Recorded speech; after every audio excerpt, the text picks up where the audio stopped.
L'Iran est en train de mettre une énorme pression économique sur les États-Unis, donc c'est l'alerte info de ce samedi 21 mars, écoutez bien. Donald Trump et les États-Unis ont autorisé le passage de 140 millions de barils de pétrole iranien. Vous savez que l'Iran est sujet à des sanctions depuis très longtemps par les États-Unis et l'Occident.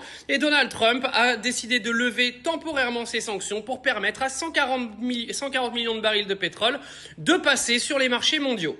Pourquoi? Tout simplement parce que Donald Trump est en train de se faire allumer comme pas possible aux États-Unis, que ce soit par le camp opposé, mais également par les gens de son camp politique. Le coût de l'énergie est en train d'exploser, le coût du gaz, le coût de l'électricité, le coût du pétrole, tout est en train d'exploser et ce n'est que le début. Et il a décidé de lever une partie des sanctions iraniennes pour justement pallier à cette hausse du prix de l'énergie. C'est un énorme aveu de faiblesse quand on sait qu'aujourd'hui l'Iran mène cette guerre à travers l'économie. Pour ceux qui n'ont toujours pas compris un petit peu ce qu'il en est et le rapport de force, on a des Américains qui veulent se battre sur le plan militaire avec l'Iran, pendant que l'Iran, elle, utilise le côté économique pour essayer de rivaliser avec les Américains, parce que sur le plan militaire, ils ne peuvent pas le faire. Donc là, c'est un énorme point marqué par les Iraniens, parce que ce pas en arrière fait par Donald Trump pour permettre aux barils de pétrole iranien de passer sur le marché international, ça montre à quel point aujourd'hui la pression sur Donald Trump est énorme.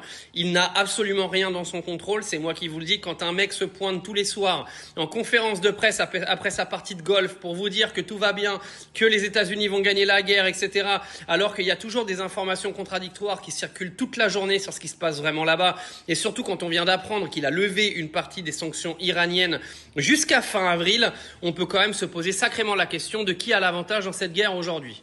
Alors bien sûr, c'est une levée des sanctions temporaires, c'est des barils qui sont déjà aujourd'hui sur le marché, qui sont déjà en circulation.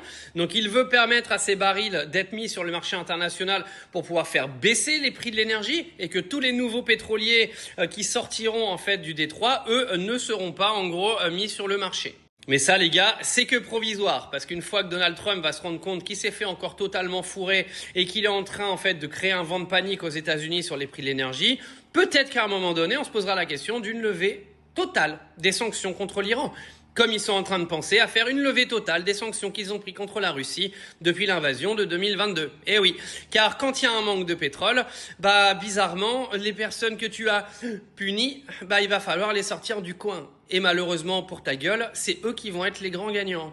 Oui, parce que je le répète, depuis plusieurs semaines, Vladimir Poutine est en train de se frotter les mains. Tous les matins, il est en train de boire sa vodka en se disant qu'il fait un max de fric et que c'est pas demain la veille que ça va s'arrêter. Et en tout cas, pour résumer cette vidéo, ce qui est sûr et certain aujourd'hui, c'est que l'Iran a marqué un énorme point parce que pour que Donald Trump lève une partie des sanctions iraniennes pour justement faire baisser les coûts de l'énergie, c'est que la stratégie de l'Iran, elle est clairement en train de fonctionner. Et la guerre vient juste de démarrer.